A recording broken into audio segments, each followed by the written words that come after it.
This is the favorite phrase of white liberals / progressive men like Bill Maher.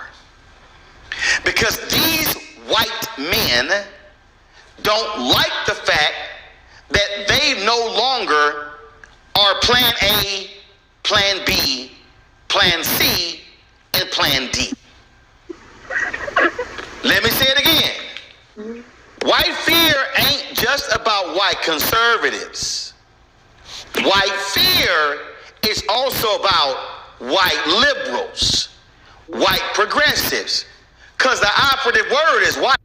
Some would also say that white fear is about the old, and some would call the dead black media, because supposedly the voice that you speaking of, Roland, is the voice that you definitely didn't take part in popularizing.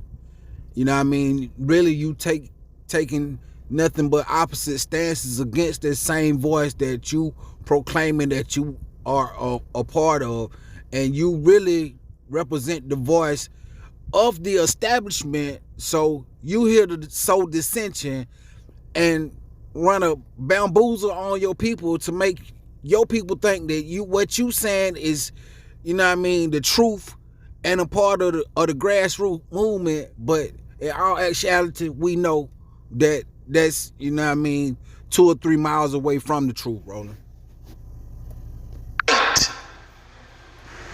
Do y'all want to know who is really afraid of black and Latinos getting numbers increasing? See, you know what I mean? The old dead black media. They never, what you fail to realize is there's no such thing it's not what he failed to realize. It's what he fails to acknowledge. There's no such, you know what I mean, group as black and Latinos. You got a black group and you got a Latino group. And every day, you know what I'm saying, another one come out and show to you and prove to you, you know what I mean, you can just look on the internet and see that this coalition that you keep selling, the bullshit ass coalition that you keep selling, is really a make-believe thing. And Roland, you know that. Fair use, by the way.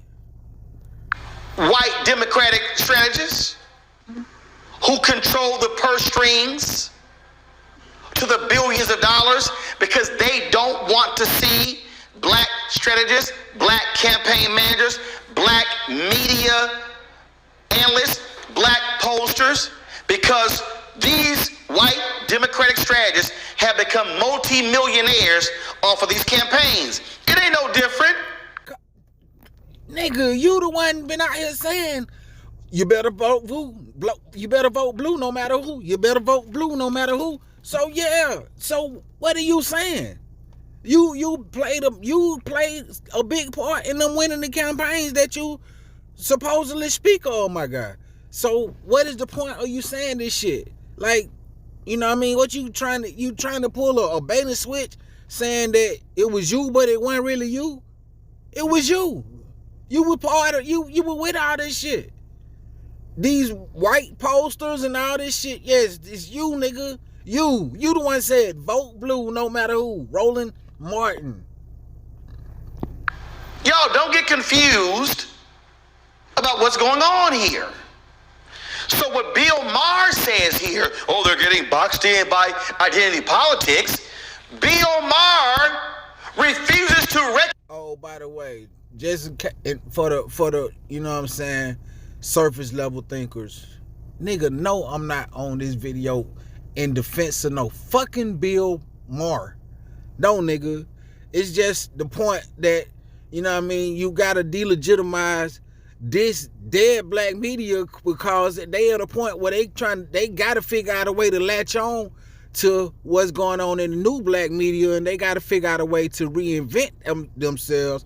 And this is, you know what I mean, kind of what Roland Martin is taking place in right now. He want to reinvent himself as part of the new black media also. Recognize that whiteness is identity politics. Hey, Bill Maher, since you're scared to invite me back on your show, The only time I got invited was October 2014 and killed, but y'all a little scared to invite a brother back. What are soccer moms? Renita, can you just tell me, when we hit the phrase soccer moms, who are they talking about? White women, and that is identity politics. I'm a Congo. When you hear NASCAR dads, who are they talking about? Talking about white men. Julian, when you hear the phrase the working class, is it actually conjuring up black and Latino workers? No, you're talking about the white boy with a lunch bucket. Precisely. Precisely. With the majority of working classes. Right, precisely. I got it. But the point here, folks, is when you look at politics, they literally segment audiences based upon identity. Do y'all actually think for a second they only do it when it comes to black and Latino folks? And you heard me, I wonder when that's... Black and Latino. Can we just be a standalone group? And you know what I mean? Just know that we done fighting for everybody else. And you know what I'm saying? They rights in their situation, because when it come down to us, you can see now that, you know what I'm saying, reparations is a regular topic amongst, you know what I'm saying, the governmental entities, and you know what I mean, in the media and everything. We seeing that nobody really want black people to get reparations, far as these minority groups that we supposedly supposed to have these coalitions with. So come on, man. They're gonna be lining up the gay and Latino. I forgot the little dismissive comment that he used. Y'all, this is what we're talking about here. Clock. And so you gotta be aware of white so-called Democrats and progressives who themselves, they don't like the fact that we now get to have a voice. You gotta be aware of black so-called Democrats and progressives who don't like the fact that we get to have a voice.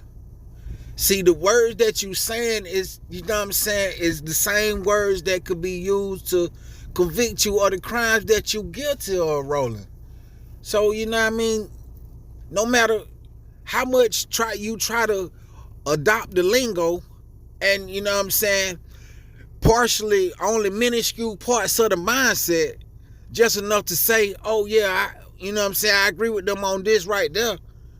Nah, that's you know what I'm saying, people are looking past that level and saying that, no, we can't allow that old black media to creep their heads back up in this. You got to keep them down, and you know what I'm saying, far away from the situation that we can. We now get to have a perspective.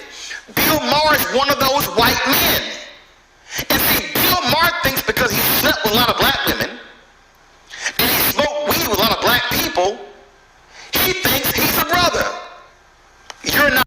And you think because you got a lot of fluffed up black subscribers, and you know what I'm saying, black people followed you for blindlessly, when it was just okay for a nigga to be on TV. We were just happy to see black people on TV and thought that you possibly had our best interests in mind. Whoever might have followed you, I never followed you. I'm just speaking like from a general, you know what I'm saying, place right now. But whoever thought you was a good nigga to follow just because you was a black person, but you didn't have the best of the world, black people in mind. You just had the best of yourself in mind. But it's a new time and a new day, and you know that ain't what we at in history no more, bro. It's time that, you know what I'm saying, you got to be unapologetically black at this point. Bill, you are a white man. You talk like a white man. And Roland, you ain't no black man. You don't talk like no black man. You live like a white man. You don't live like no black man, my guy. And you don't want to accept the reality that this is a world that is no longer being dominated by white and you don't want to accept the reality that the black media is something that does not consist of the old, you know what I'm saying, dead, disregarded black media no more. Because the point of views and, you know what I'm saying, the places that you coming from on situations that affect the black community as a whole is the opposite of the way that the people feel about most of these situations. And, you know, like I said, again, it's not you're not moving in a way that's suitable for the masses of the people, or the you know what I'm saying, the descendants of the slaves, the freed slave. So, and you moving out of more of a selfish, something that's more beautiful thing pertaining to you and yourself. And, you know, it gotta be a group mentality on that part of it. You know, we all individuals, and we all, you know what I mean, have our right to our own individual thoughts and patterns, but for anything to get, you know what I'm saying, improve in our favor, we will have to figure out how to move as a group. And I'm a firm believer of that. So everybody is an individual inside the group, but the group still got to move in a manner that, you know what I'm saying, that it got to be like a machine.